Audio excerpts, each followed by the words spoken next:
Hey everyone, welcome back. So recently I've been receiving a lot of questions that how to complete the syllabus within December, or they don't have any particular plan or roadmap to complete the syllabus within a given time. So here in this video I'll be telling you 3 to 4 different strategies, very simple strategies जिसको use करके you can not only just complete your syllabus, you will be able to solve most of the questions. Let's start the video, but if you are new to this channel, please hit the subscribe button because a lot of get related videos will be coming in the next couple of months. Okay, the first thing is the right choice of subjects. That means अगर आप randomly कोई order पे subject को finish करने की try करो, that will hamper the time and you will ultimately not able to finish the syllabus. So what does this strategy means?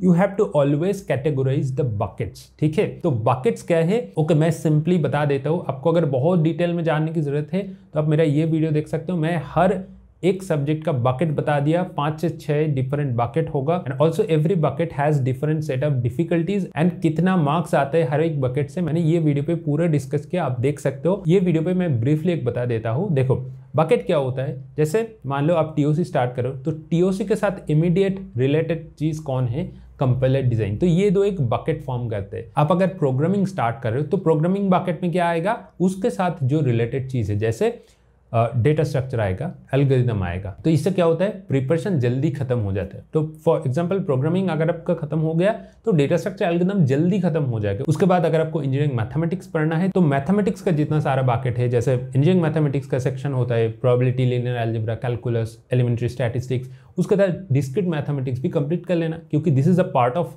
Your mathematics. 13 marks इससे आएगा. उसके साथ आपको अगर एप्टीट्यूड करना है तो एप्टीट्यूड का पूरा बकेट कंप्लीट करो, 15 मार्क्स आएगा. तो completing that one bucket means you will be able to collectively get all the marks from that bucket. So that is the simplistic idea. अब अगर रैंडमली स्विच करोगे तो सब्जेक्ट कंप्लीशन में थोड़ा time लग जाता है. आपके पास अगर बहुत सारा टाइम होता तो मैंने ये स्ट्रैटेजी नहीं बताता. आपके पास टाइम कम है, that's why this strategy will work, definitely work. आपको अगर सीओए स्टार्ट करने है तो डिजिटल लॉजिक से स्टार्ट करो. This is the first thing, elementary thing. उसके बाद आप सीओए में जाम करो. उसके बाद आप ऑपरेटिंग सिस्टम स्टार्ट कर सकते हो. सीओए का एंड ऑपरेटिंग सिस्टम में कुछ चीज रिलेटेड है and by using this strategy your syllabus will going to finish very soon. But now if you have any questions, feel free to book a slot on TopMate because I'll be there available for you. If you need one-to-one guidance, if you need guidance for GATE computer science or GATE data science paper, there will be separate service available on my TopMate page. All the links are given in the description. So please book a call. I'll be there to help you out. Now the second thing is, आपके मन में ये question आ रहा है कि मेरे पास अभी 5-6 subject बाकी है, तो अभी 2-3 महीने है मेरे पास, तो एटलीस्ट मैं सोच रहा हूँ 2-3 सब्जेक्ट छोड़ के चले जाओ. Don't do this, never imagine to do this. Why? Because आप मान लो 1-2 सब्जेक्ट छोड़ के चले गए, उसी सब्जेक्ट से जितना इजी क्वेश्चन आता है ना, अगर बहुत ही हार्ड क्वेश्चन है ठीक है वो आप नहीं कर पाओगे. अगर बहुत ही इजी क्वेश्चन आओगे ना, आपका वो क्वेश्चन देख के इतना डिमोटिवेट फील होगा कि काश मैंने ये सब्जेक्ट पूरा कंप्लीट कर लेता. If I could have done that subject, at least I could get 2-3 extra marks. And those 2-3 extra marks, आप अगर 50-55 से ज़्यादा मार्क्स स्कोर करोगे ना तो हर 2-3 मार्क्स से आपका रैंक 100-200 करके ऊपर जाएगा. तो that is the most fundamental thing. आपको एक भी मार्क्स लूज नहीं करना है and that's why completing a subject is very important. ठीक है, इफ़ नॉट पॉसिबल, मान लो आपके पास कोई भी किसी भी तरीके से पॉसिबल नहीं हो रहा है, so just go through the subject, go through every chapters, go through every part of a subject.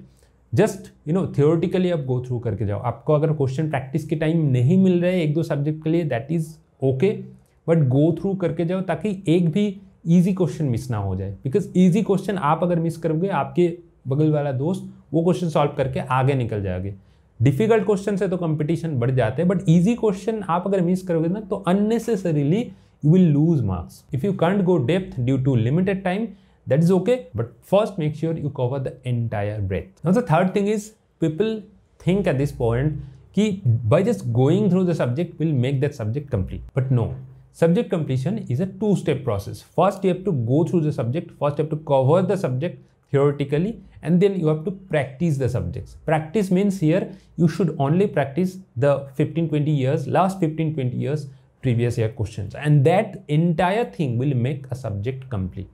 Otherwise, if you just go through the subject, if you watch some videos, read some books, that will not make a subject complete. Once you practice all the questions, all the previous year questions specifically, then you can declare a subject to be completed. Otherwise, it's not complete. It's totally incomplete अगर आप ऐसे सोच के जा रहे हो exam hall में, बहुत लोग जाते हैं, they end up getting less than 25 marks, उसका गेट कट ऑफ भी नहीं क्लियर हो पाते। Why? Because they haven't practice, they have gone through all the syllabus, all the subjects, all the chapters, but they haven't gone through the previous year questions and they haven't practised it yet. First you have to cover the syllabus, then आपका अगर entire चीज हो गया, start the next subject and simultaneously start practicing the previous subjects that you have already covered.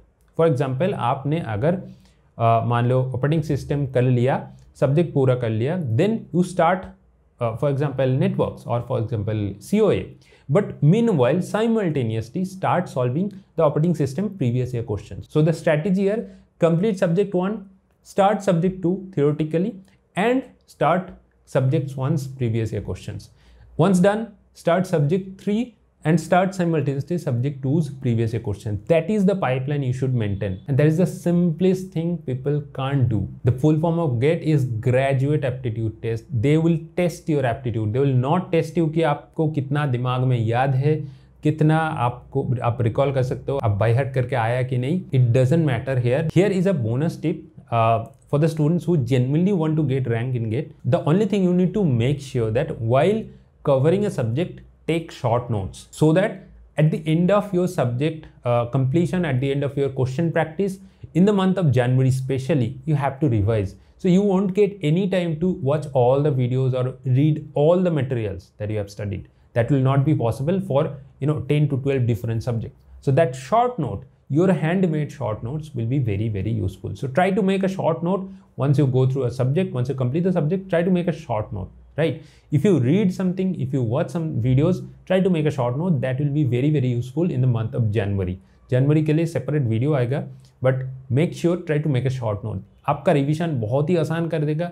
आपके पास बहुत सारा time होगा, क्योंकि आपके पास जितना सारा टाइम होगा उस टाइम को यूज करके मॉक टेस्ट दे पाओगे. आपका क्या क्या गलती हो रहा है वो रेक्टिफाई कर पाओगे, आप कहाँ पे वीक हो उसको भी रेक्टिफाई कर पाओगे. And that's why January is very very important, just to fill all the gaps that you had in the last 6 to 8 months. So ठीक है, this is the simplest thing. People make a lot of mistakes here to get this simplest thing, but इसके अलावा कोई चीज़ है नहीं. ठीक है, so just go through it. I hope your subject coverage will be definitely done by the end of December, and your revision will be definitely be very very good in the month of January. So bus, if you have any questions, please feel free to drop it in the comment. I'll be happy to read everyone's comment and I'll be happy to reply to all of that. So बस आज की video इतना ही, and thanks for watching this video.